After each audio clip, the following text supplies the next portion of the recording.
Hi കൂട്ടുകാരെ, പുതിയൊരു വീഡിയോയിലേക്ക് എല്ലാവർക്കും സ്വാഗതം. അങ്ങനെ സുശീലയുടെ മകൾ വിളിച്ചു കൊണ്ടുപോയിരിക്കുകയാണ്. സോന പറയാണ്, അമ്മേ ഞാനൊരു കാര്യം പറയട്ടെ, അങ്ങേരെ ഒരു ഭാഗ്യമുള്ള മനുഷ്യനാണെന്നാണ് തോന്നുന്നത്. വല്ലാത്തൊരു ഭാഗ്യം തന്നെ. എന്തോന്നാടി നീ പറയുന്നത്? അങ്ങേർക്ക് എന്ത് ഭാഗ്യടിയുള്ളത്? അയാളെ കൊണ്ട് ഭാഗ്യം മുഴുവൻ എനിക്കാണ് കിട്ടിയിരിക്കുന്നത് എന്നിങ്ങനെ പറയുമ്പോൾ, എൻ്റെ അമ്മ ഞാനൊന്ന് പറയുന്നത് കേൾക്കുന്നുണ്ടോ? അങ്ങേര് ഇവിടെ ജീവിച്ച് പോയിക്കോട്ടെ, അങ്ങേരെ കൊണ്ട് പണിയൊന്നും എടുപ്പിക്കണ്ട. അങ്ങനെ ഒരു ഭാഗ്യമുള്ള ആളാണെന്ന് തോന്നുന്നു. അത് കേട്ടോടെ തന്നെ, നീ ഒന്ന് മിണ്ടാതിരുന്ന സോനെ, എന്താ നീ ഇങ്ങനെ പറയുന്നത്? അതെ അമ്മേ, ലോട്ടറി അടിച്ചിട്ടുണ്ട്. അയാൾക്ക് ലോട്ടറിയോ ഒരു 500-100 അടിച്ചതിനാ നീ ഇപ്പം ഇങ്ങനെയൊക്കെ പറയുന്നത്? അയ്യോ എൻ്റെ അമ്മ, ഞാനൊന്ന് പറയട്ടെ, അയാൾക്ക് 1,00,000 രൂപയാണ് അടിച്ചിരിക്കുന്നത്. അതുകൊണ്ട് അങ്ങനെ എങ്ങോട്ടേക്കും പറഞ്ഞു വിടണ്ട. അയാൾ ഒരു ഭാഗ്യവാനാന്നാ തോന്നുന്നത്. അയാൾക്ക് ലോട്ടറി ഒക്കെ അടിക്കുന്നുണ്ടെന്ന് പറയട്ടോ. ഇത് കേൾക്കുന്ന സുശീല പറയണേ, നീ ഒന്ന് മിണ്ടാതെ പോയേ, നീ ഒന്ന് നല്ലപോലെ നോക്കിയിട്ട് സംസാരിക്കുക. ഇല്ല, അമ്മ തന്നെ നോക്കിക്കോ, എന്നിട്ട് പറ എന്ന് പറയണേ. അങ്ങനെ സുശീലയെ കൊണ്ട് നോക്കിക്കുകയാണ് കേട്ടോ. പിന്നെ സുശീല നോക്കുകയാണ്. ഉടൻ തന്നെ സുശീല കണ്ടു കാണുന്നില്ലല്ലോ. എങ്കിലും കൂടി ലോട്ടറി അടിച്ചിക്കണല്ലോ, 1,00,000 രൂപ അടിച്ചിക്കണല്ലോ. അയ്യോ എന്താ ഈ പറയുന്നത്? അതാ അമ്മേ ഞാൻ പറയുന്നത്, അങ്ങേര് ഇവിടെ നിന്നോട്ടെ. അതുകൊണ്ട് അമ്മ ഞാൻ പറയുന്നതൊന്ന് കേൾക്ക്. അങ്ങനെ ഒരു ഭാഗ്യമുള്ള ആളാണ്. എന്തായാലും ഈ 1,00,000 രൂപ അയാൾക്ക് കൊടുത്തേക്ക്. ഈ 1,00,000 രൂപ കൊണ്ട് അയാളെ എങ്ങോട്ടെങ്കിലും ഒന്ന് പോയെങ്കിലോ, ചിലപ്പോൾ ഇവിടെ നിൽക്കാതിരുന്നെങ്കിലോ. അത് കേട്ടോടെ തന്നെ സുശീല പറയണേ, എന്തോന്നാടി നീ പറഞ്ഞത്? ഈ പൈസ നമുക്കെടുക്കാം, അതാ നല്ലത്. അല്ലാതെ അയാളെ ഈ പൈസ കൊടുത്ത് വിടുകയല്ലേ വേണ്ടത്. ഈ പൈസ നമുക്കെടുക്കാം. അത് ശരിയല്ല അമ്മ, അത് അയാളുടെ പൈസയല്ലേ. അയാളുടെ പൈസ അല്ലടി, അത് നമുക്കുള്ളതാണ്. അതുകൊണ്ടാണ് നമുക്കാണ് ഭാഗ്യം വന്നിരിക്കുന്നത്. നീ ഒന്ന് ചിന്തിച്ച് നോക്ക്. അയാൾ ആ ലോട്ടറി നോക്കുന്ന സമയത്ത് ഞാൻ അവിടെ എത്തുകയും അയാൾ അത് കാണാതെ പോവുകയും പിന്നീട് ഞാനത് മേടിച്ചെടുക്കുകയും കത്തിക്കാനെന്ന പേരിൽ ഞാൻ അത് എടുത്തു കൊടുത്തപ്പോൾ നീ അത് തടയുകയൊക്കെ ചെയ്തപ്പോൾ ആർക്കാടി ലോട്ടറി അടിച്ചത്? നീ ഒന്ന് ചിന്തിച്ച് നോക്ക് എന്നുള്ള വാക്കുകളാവുമ്പോൾ ഉടൻ തന്നെ സോന പറയണേ, എൻ്റെ അമ്മ, അത് അയാൾക്ക് കിട്ടേണ്ട പൈസയല്ലേ? ആയിരിക്കാം, പക്ഷേ എങ്കിലും ഇത് നമുക്കാണ്. അതുകൊണ്ടാണല്ലോ ഈശ്വരൻ നമ്മളിൽ തന്നെ എത്തിച്ചത്. അതുകൊണ്ട് ഞാനൊരു കാര്യം പറയാം, ഈ ഒരു ലോട്ടറി ഞാൻ അതിൽ നിന്ന് എടുത്തിട്ട് ബാക്കിയെല്ലാം കൂടി അയാളുടെ മുന്നിൽ തന്നെ കത്തിച്ച് കളയുകയും ചെയ്യും. അപ്പം അയാളാണെങ്കിലോ ഈ ലോട്ടറി അടിച്ച വിവരം അറിയത്തൂല, പിന്നീട് പ്രശ്നം ഉണ്ടാവത്തില്ല എന്ന് പറയാം കേട്ടോ. ഇത് കേൾക്കുന്ന സോനയ്ക്ക് അത്രങ്ങ് ദഹിക്കില്ല. എങ്കിലും കൂടി അമ്മ എന്തെങ്കിലുമൊക്കെ ചെയ്യും. ഇങ്ങനെ തന്നെ വേണ്ടിയിട്ട് ഇനി അമ്മക്കൊപ്പം നിൽക്കുന്ന മകളാണ്, ഇതാരും തന്നെ അറിയണ്ട, ഞാനും നീ ഈ പണം എടുക്കാമെന്ന് പറയാനേട്ടോ. എന്നാൽ ഈ സമയം ഈ വാക്കുകൾ സോനയ്ക്ക് ദഹിച്ചില്ലെങ്കിലും പിന്നീട് സുശീലക്കൊപ്പം സോന നിൽക്കുകയാണ് കേട്ടോ. എന്നിട്ട് ബാക്കിയുള്ള ലോട്ടറിയും കടലാസും കൂടി ശേഖരൻ്റെ മുന്നിലോട്ട് കൊണ്ടുപോവാണ്. പാവൻ ശേഖരൻ ഇങ്ങനെ കിളച്ചും കൊണ്ടിരിക്കുക, വിറക് വെട്ടിക്കൊണ്ടിരിക്കുകയാണ് കേട്ടോ. അങ്ങനെ ഒരു അവശനായിട്ടുണ്ട്. നല്ല ചുമയും ശ്വാസമുട്ടൊക്കെ വരുന്നുണ്ട്. അപ്പോൾ ഈ സമയം സുശീല ശേഖരൻ്റെ മുന്നിൽ കൊണ്ടുപോയിട്ട്, അതെ ഇതങ്ങ് കത്തിച്ച് കളയാൻ പോവുകയാണ് ഞാൻ. ഇവരുടെ ഒരു ലോട്ടറി, ഇയാളെ കൊണ്ട് എന്ത് ഉപകാരമാണ് എൻ്റെ സുശീല? എന്നെക്കൊണ്ട് നിനക്ക് ഉപകാരമൊന്നും കിട്ടിയിട്ടില്ലെന്ന് എനിക്കറിയാം. ഒരു പക്ഷേ ആ ലോട്ടറിയിൽ എന്തെങ്കിലും അടിച്ചിട്ടുണ്ടെങ്കിൽ നീ നിൻ്റെ മക്കളും എടുത്തോ, എനിക്കൊന്നും വേണ്ട, നീ എടുത്ത സുശീല. നിങ്ങളെ കൊണ്ട് ഒരു ഉപകാരം അതൊന്നും എനിക്ക് വേണ്ട എന്ന് പറഞ്ഞ് സുശീല വീണ്ടും അത് കത്തിക്കുന്നതായി അഭിനയിച്ച് നിൽക്കുകയാണ് കേട്ടോ.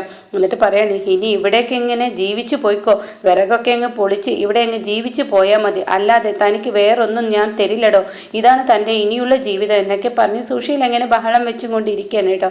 അപ്പോൾ ആ സമയമാണ് അങ്ങോട്ടേക്ക് അനന്തമാഷ് കയറി വരുന്നത്. അപ്പോൾ അനന്തമാഷാണെങ്കിലോ കയറി വരുമ്പോൾ സുശീല അത് പറഞ്ഞ് പോവാണ്. എന്നും ഇങ്ങനെ ഓരോ പണി കിട്ടിക്കൊണ്ടിരിക്കുമെന്ന് പറഞ്ഞ് പോകുമ്പോഴാണ് കേട്ടോ അനന്തമാഷിനെ കയറി വരൂ. ഇയാൾ ഒരു പക്ഷേ ഈ പറയുന്ന ശേഖരനെ കൊണ്ട് പണിയെടുപ്പിക്കുന്നത് കണ്ട ഇയാൾ ഒരു പക്ഷേ ഇനിയിപ്പോൾ അയാളെ കൊണ്ടുപോയെങ്കിലോ, അതുകൊണ്ട് അയാളെ ഒന്ന് കാണിപ്പിക്കാം, അതായിരിക്കും നല്ലത്. അനന്തമാഷോ, മാഷോ ഒന്നും ഇങ്ങോട്ടേക്ക് വന്നേ എന്ന് പറഞ്ഞിട്ട് ശേഖരൻ പണിയെടുക്കുന്നത് കാണിച്ചു കൊടുക്കാനായിട്ടോ. അപ്പോൾ ഈ സമയം ശേഖരൻ ഇങ്ങനെ അവിടെ വിറക് വെട്ടുന്ന സൗണ്ട് കേട്ടോ. മാഷ് ചോദിക്കുകയാണ്, അയ്യോ അത് ശേഖരനല്ലേ എന്നിങ്ങനെ ചോദിക്കുമ്പോൾ ഉടനെ പറയാണ്, അതെ അത് ശേഖരൻ തന്നെ എന്ന് പറയുന്നുണ്ട് കേട്ടോ. അയാളെ ഇവിടെ പണിയെടുക്കാനാണ്, അല്ലാതെ നിങ്ങളൊക്കെ ഇവിടെ കൊടുന്നാക്കിയിട്ട് ഇവിടെയുള്ള ഇങ്ങനെ സുഖിച്ച് ജീവിക്കാനൊന്നും ഞാൻ സമ്മതിക്കത്തില്ല എന്നൊക്കെ ഇങ്ങനെ പറയുമ്പോൾ, സുശീലേ എന്നെ ഇങ്ങോട്ട് പറഞ്ഞയച്ചത് പോലീസാണ്, ശേഖരനെ ഇവിടെ കൊണ്ടുവന്നാക്കിയതും പോലീസാണ്, ഇയാളുടെ ആളുകൾ ആരെന്ന് പറഞ്ഞതും അതുപോലെ തന്നെ അവരുടെ അടുത്തോട്ട് ആക്കി കൊടുക്കാൻ പറഞ്ഞതും ഈ പറയുന്ന പോലീസാണ്. അപ്പോൾ പോലീസ് ഇങ്ങോട്ടേക്ക് വരുത്തിക്കാൻ നിൽക്കണം. എന്താ നിങ്ങളെന്നെ പേടിപ്പെടുത്തുകയാണ്, നിങ്ങളെന്നെ പേടിപ്പെടുത്തി ഭീഷണിപ്പെടുത്തി ഞാൻ അങ്ങ് വീഴുമെന്നാണ് നിങ്ങൾ വിചാരിച്ചിരിക്കുന്നത്? എന്നാൽ ഈ സുശീല ഒരിക്കലും ഭീഷണി വീഴില്ലടോ, സുശീലക്ക് അങ്ങനെ ഒരു പേടിയില്ലടോ എന്നൊക്കെ പറഞ്ഞിട്ട് ഇങ്ങനെ വഴക്കൂടുമ്പോഴേക്കും സോന വന്ന് വിളിച്ചു കൊണ്ടുപോകാൻ കേട്ടോ. അമ്മ ഒന്നിങ്ങ് വന്ന് വെറുതെ വഴക്കുണ്ടാക്കാതെ അമ്മ അങ്ങ് വന്നേന്ന് പറഞ്ഞ് വിളിച്ചു കൊണ്ടുപോകാൻ കേട്ടോ. ഇങ്ങനെ ഈ സമയം അയാൾ പറയുന്നത് കേട്ടില്ലേ എന്നൊക്കെ ഇങ്ങനെ പറയുന്നുണ്ട് കേട്ടോ.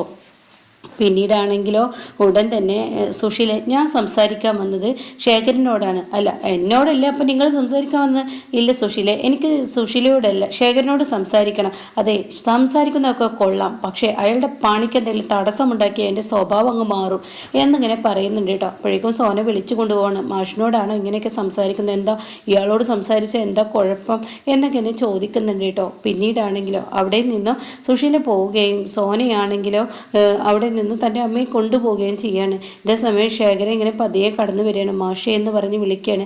അപ്പോൾ തന്നെ മാഷി ചോദിക്കുകയാണ്, ഞാൻ ഇങ്ങോട്ടേക്ക് തന്നെ കൊടുന്നാക്കിയത് തനിക്കിപ്പോൾ കുറ്റബോധം വിഷമമൊക്കെ വരുന്നുണ്ടോ? അപ്പോൾ ഉടൻ തന്നെ പറയണേ, ഇല്ല, എനിക്കൊരു വിഷമവുമില്ല. ഇത്രയും നാളും ഞാൻ അസുഖം എവിടെ കിടന്ന് ബുദ്ധിമുട്ടുമ്പോൾ എൻ്റെ മക്കളിലോട്ട് എന്നെ എത്തിച്ചു കൊണ്ട് ഈശ്വര എന്ന് പറഞ്ഞിട്ടായിരുന്നു ഞാൻ പ്രാർത്ഥിച്ചിരുന്നത്. പക്ഷേ ഇപ്പം അത് എത്തിച്ചു. അതുകൊണ്ട് തന്നെ മാഷി ഇവിടെ എത്തിച്ചത് കൊണ്ട് തന്നെ ഇവിടുത്തെ ബുദ്ധിമുട്ടുകളും വേദനകളും അതൊന്നും എന്നെ പ്രശ്നമാവുന്നില്ല. എനിക്കതൊരു പ്രശ്നമേ അല്ല. എൻ്റെ മക്കളുടെ അടുത്തെത്തിയല്ലോ. എൻ്റെ ശേഖര, നീ വിചാരിക്കുന്നത് പോലെയൊന്നും നിൻ്റെ ഭാര്യയും നിൻ്റെ മക്കളും നിന്നെ സ്നേഹിക്കുന്നില്ല. ഇല്ലായിരിക്കാം, ഒരിക്കലും നിന്നെ ഇനി സ്നേഹിക്കും നിനക്ക് പ്രതീക്ഷയുണ്ടോ? അതും ഇല്ലായിരിക്കാം. പക്ഷേ ഈ അച്ഛനായ എനിക്ക് ഒരുപാട് ബുദ്ധിമുട്ടുകൾ അനുഭവിക്കേണ്ടി വരുന്നുണ്ടെങ്കിലും മനസ്സിനൊരു സുഖമുണ്ട്. മക്കൾ എൻ്റെ അരികിലുണ്ടെന്നുള്ള ആ സുഖം എനിക്ക് കിട്ടുന്നുണ്ടല്ലോ, അത് മതി എന്ന് പറയണം കേട്ടോ. ഇതേ സമയം ഈ വാക്കുകൾ കേൾക്കുമ്പോൾ മാഷി പറയണേ, ഓ എന്തായാലും ശേഖര, എനിക്ക് മനസ്സിലായി, നീ ഇങ്ങോട്ടേക്ക് ഇരിക്കെ, നിൻ്റെ വേദന ഈശ്വരൻ കാണും. പിന്നീട് ശേഖരൻ പറയണ, അനുമോളുള്ളതാണ് എനിക്കൊരു ആശ്വാസം. അതുകൊണ്ട് എനിക്ക് പ്രതീക്ഷയുണ്ട് എൻ്റെ മക്കൾ ഇന്നല്ലെങ്കിൽ നാളെ എന്നെ സ്നേഹിക്കുമെന്ന്. ആ സമയം സോന അങ്ങോട്ടേക്ക് കടന്നു വരികയാണ് കേട്ടോ. സോന വന്നിട്ട് ചോദിക്കണം, മാഷേ വെള്ള ചായ വേണ്ട, എന്നാൽ നീ ചായ എടുത്തോ എന്ന് പറയണേ. ഈ സമയം സോനയാണെങ്കിലോ അത് പറഞ്ഞിട്ട് അങ്ങ് പോകുമ്പോൾ, ഈശ്വരൻ, ഞാൻ എന്തിനാ ഇപ്പോൾ അയാളോട് ചായ എടുത്തോ എന്ന് ചോദിച്ചത്? ആ മാഷിനോട് ചായ വേണമെന്ന് ചോദിച്ചത് കൊണ്ട് തന്നെ ഇനി ഇപ്പോൾ മാഷ് ഇനി ചായ കൊണ്ടു കൊടുക്കുമ്പോൾ അമ്മ ഇനി അതിൻ്റെ പേരിൽ എന്തെങ്കിലും പ്രശ്നം ഉണ്ടാക്കുമോ എന്നൊരു ഭയപ്പാടാണ് എൻ്റെ ഉള്ളിൽ എന്നൊക്കെ ഇങ്ങനെ ചിന്തിച്ച് പോവുകയാണ് കേട്ടോ. ഇതേ സമയം മാഷ് വീണ്ടും ശേഖരനോട് പറയാണ്, ശേഖര, നിനക്ക് ഇവിടെ നിന്ന് പോകണമെന്ന് ആഗ്രഹമുണ്ടോ? ഇല്ല, ഞാനിവിടെ നിന്നോളാം. അപ്പോൾ സുശീല നിന്നെ ഒരുപാട് പീഡിപ്പിക്കും. അതൊന്നും കുഴപ്പമില്ല, എനിക്ക് വെറുതെ ഇരിക്കുന്നത് ഇഷ്ടമല്ല. വീട്ടിലെന്തെങ്കിലുമൊക്കെ പണി ചെയ്യുന്നത് തന്നെയാണ് എൻ്റെ ഇഷ്ടം. ആ ഇഷ്ടത്തിനനുസരിച്ച് ഞാൻ ഓരോ പണികൾ ചെയ്തോളാം എന്നൊക്കെ പറയുമ്പോൾ, എന്നായിക്കോട്ടെ. അത് പറയുമ്പോൾ സോന ചായയുമായി വന്നു കേട്ടോ. ചായ കൊണ്ടുവരുന്നു, ഒരു കപ്പ്. ഇത് കാണുന്ന മാഷി ചോദിക്കുകയാണ്, എന്താ ശേഖര, എന്താ സോന ഇങ്ങനെയൊക്കെ ചെയ്യുന്നത്? ഇവിടെ വേറൊരാളും കൂടി ഇരിക്കുന്നത് നീ കണ്ടില്ലേ? നിൻ്റെ അച്ഛൻ? ഓ, ഞാൻ കണ്ടു. പിന്നെന്താ നിൻ്റെ അച്ഛന് നീ ചായ കൊണ്ടുവരാഞ്ഞത്?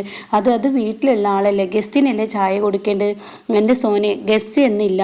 ഒരാൾക്ക് ചായ കൊടുക്കുമ്പോൾ വീട്ടിലുള്ള ആൾക്കും ചായ ഒപ്പം കൊടുക്കണം, അങ്ങനെയാണ് ചെയ്യേണ്ടത്. അത് കേട്ട ഉടനെ സോന പറയാം, അറിയാം മാഷേ, എനിക്കെല്ലാം അറിയാം. പക്ഷേ ഞങ്ങൾക്ക് ഞങ്ങളുടെ അമ്മയാണ് വലുത്. ഞങ്ങളുടെ അമ്മയെ ബുദ്ധിമുട്ടിച്ച് വിഷമിപ്പിച്ചുകൊണ്ട് ഒരു കാര്യം ചെയ്തു കഴിഞ്ഞാൽ പിന്നീട് ഞങ്ങൾക്ക് ഇവിടെ നിൽക്കാൻ ബുദ്ധിമുട്ടാണ്. അതുകൊണ്ട് തന്നെ ഞങ്ങളുടെ അമ്മയെ ഞങ്ങൾക്ക് ബുദ്ധിമുട്ടിക്കാൻ പറ്റത്തില്ല എന്ന് പറയും കേട്ടോ.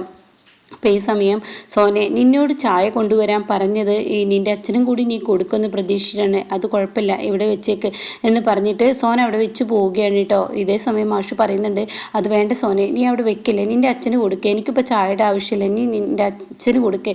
ഇല്ല, എൻ്റെ അമ്മയെ വിഷമിപ്പിക്കാൻ എനിക്ക് പറ്റില്ല. എന്നെ വളർത്തി വലുതാക്കിയത് എൻ്റെ അമ്മയാണ്, അതുകൊണ്ട് ഞാൻ ഇവിടെ വെക്കുന്നു എന്ന് പറഞ്ഞു പോകുമ്പോൾ മാഷ് ആ ചായ എടുത്ത് ശേഖരൻ്റെ കയ്യിൽ കൊടുക്കുകയാണ്.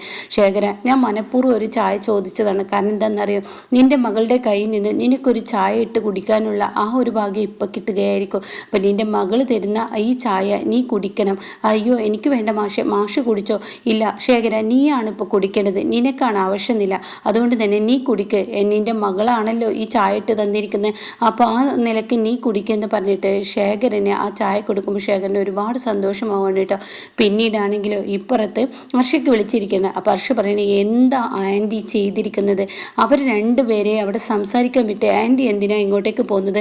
അപ്പോൾ എനിക്ക് അങ്ങനെയാണ് തോന്നിയത്, അതാണ് അതിന് നേരായ ഒരു കാര്യം എന്ന് തോന്നി. മാഷിനോട് പറയാനുള്ളത് ഞാൻ പറഞ്ഞിട്ടുണ്ട്, പിന്നെ എന്തിനാ ഞാൻ അവിടെ വെറുതെ നിൽക്കുന്നത്? എൻ്റെ ആൻറ്റിക്ക് ഇത്ര ബുദ്ധിയില്ലേ? ബുദ്ധിയില്ലാത്ത ഓരോ കാര്യങ്ങൾ ആൻറ്റി ചെയ്ത് കൂട്ടല്ലേ?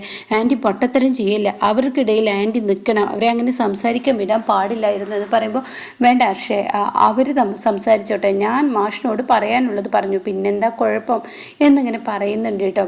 അപ്പോൾ ഇങ്ങനെയൊക്കെയുള്ള ഒരു എപ്പിസോഡാണ് ഇപ്പോൾ വന്നിരിക്കുന്നത് കേട്ടോ.